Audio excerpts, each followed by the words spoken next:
wabarakatuh. Perkenalkan, nama saya Arnel Putri dari jurusan Ilmu Ekonomi angkatan 2017.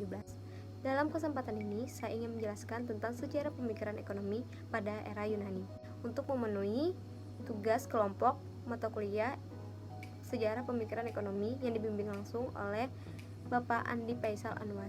Pemikiran ekonomi selalu berkembang dari masa ke masa. Perlu diketahui juga bahwa persoalan ekonomi sama tuanya dengan keberadaan manusia. Ekonomi berasal dari bahasa Yunani yang berarti ekos dan nomos, yang artinya pengaturan atau pengelolaan rumah tangga. Istilah tersebut pertama kali digunakan oleh seorang filsuf Yunani, yaitu Xenophon. Salah satu pemikir terkenal Yunani adalah Socrates. Ia memusatkan perhatiannya pada prinsip-prinsip pemikiran dan perilaku manusia untuk mencapai kehidupan yang lebih bermakna. Dibandingkan dengan pemikir pada sezamannya, Socrates hidup dalam kemiskinan.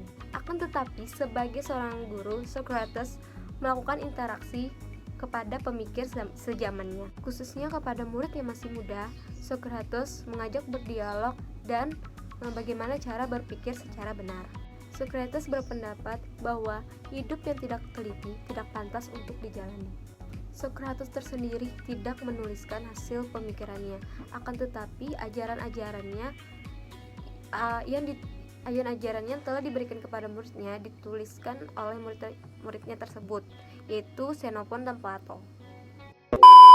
Aristoteles merupakan murid dari Plato, juga turut menuliskan hasil pemikiran Socrates ke dalam karya-karyanya. Dihubungkan dengan pemikiran ekonomi, inti pemikiran Yunani tersebut adalah segala sesuatu di alam raya ini berhubungan dengan segala sesuatu secara harmonis.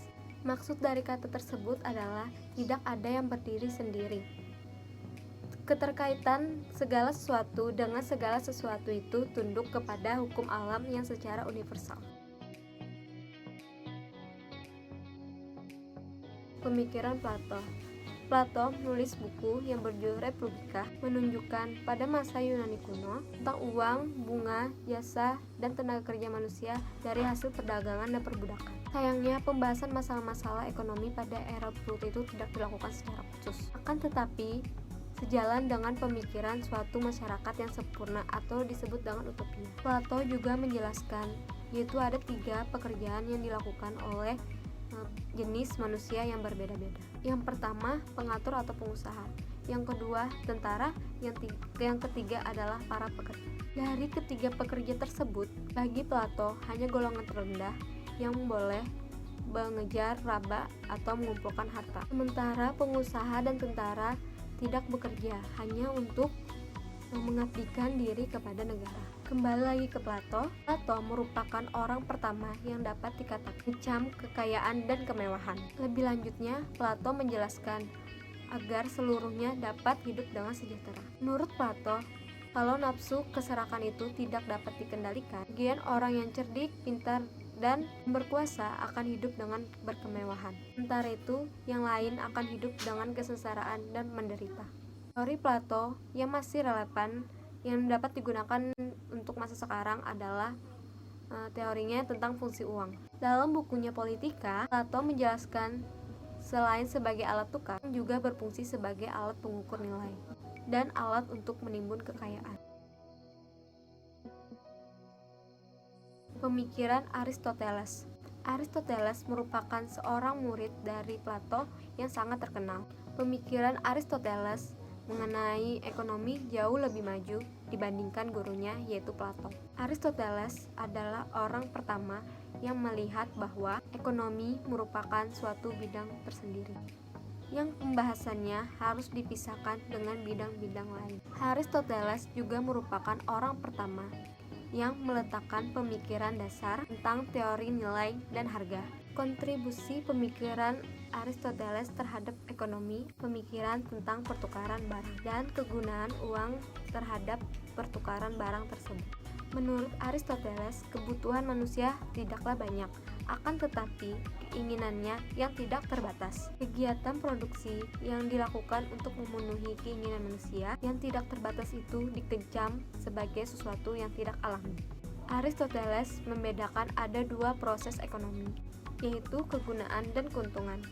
Lebih spesifiknya, Aristoteles membedakan menjadi dua, yaitu yang pertama oikonomia atau ilmu ekonomi yang didefinisikan oleh Aristoteles sebagai the art of household management, the administration of one patrimony, the careful spending of resources. Yang kedua yaitu schematistik. Berdagang adalah aktivitas ekonomi yang tidak didorong oleh motif penggunaan melainkan laba. Aristoteles setuju dengan ekonomia, tetapi tidak setuju dengan schematistik. Secara tegas, dia mengatakan tidak suka kepada pedagang-pedagang yang datang ke kota karena mereka mengeksploitasi petani miskin ke desa-desa. Pemikiran Aristoteles ini jelas berbeda dengan konsep ekonomi yang dikembangkan oleh Adam Smith, bahwa motif utama yang mendorong orang untuk bertindak itu adalah keuntungan, bukan kegunaan. Pertukaran barang dalam bentuk barter itu untuk memenuhi kebutuhan yang secara alami, sebab tidak ada laba ekonomi yang didapat dari pertukaran barang ke barang. Akan tetapi, pertukaran yang menggunakan uang untuk memperoleh laba itu dikecam oleh Aristoteles. Pemikiran Xenophon. Xenophon adalah salah satu pemikir pada masa Yunani kuno. Karya utama Xenophon adalah On the Means of Improving the Revenue of the State of Athens. Dalam buku tersebut, Xenophon mengurai bahwa negara Athena yang mempunyai beberapa kelebihan dapat dimanfaatkan untuk meningkatkan pendapatan negara. Athena merupakan kota pusat yang mempunyai iklim yang sangat nyaman. Tanahnya subur dan mengandung deposit emas dan perak dalam jumlah yang sangat banyak. Kota ini memiliki pelabuhan laut yang alami oleh lautan yang kaya yang dikelilingi oleh berbagai jenis ikan. Dengan berbagai kelebihan tersebut, Xenophon melihat bahwa Athena sangat potensial untuk menarik para pedagang dan pengunjung dari daerah-daerah lain. Menurut Xenophon, para pengunjung yang datang harus dilayani dengan sangat baik. Pelayanan yang baik diperlukan sebab mereka datang ke Athena untuk membayar pajak, membawa kemakmuran bagi masyarakat Athena. Makin baiknya pelayanan, maka banyak orang datang berdagang dan berkunjung ke Athena, sehingga makin besar pula pendapatan negara dan masyarakat. Xenophon menunjukkan bahwa semangat merkantilisme sudah ada pada zaman Yunani yang menganjurkan orang melakukan perdagangan dengan negara-negara lain. Selain itu, spirit kepariwisataan yang menganjurkan masyarakat untuk melayani para pengunjung yang datang. Hal ini disebabkan bagi mereka yang datang akan membawa keberuntungan bagi masyarakat daerah-daerah yang mereka kunjungi. Dengan ini, video singkat dari saya tentang sejarah pemikiran ekonomi pada era Yunani. Apabila ada salah, saya mohon maaf. Assalamualaikum warahmatullahi wabarakatuh.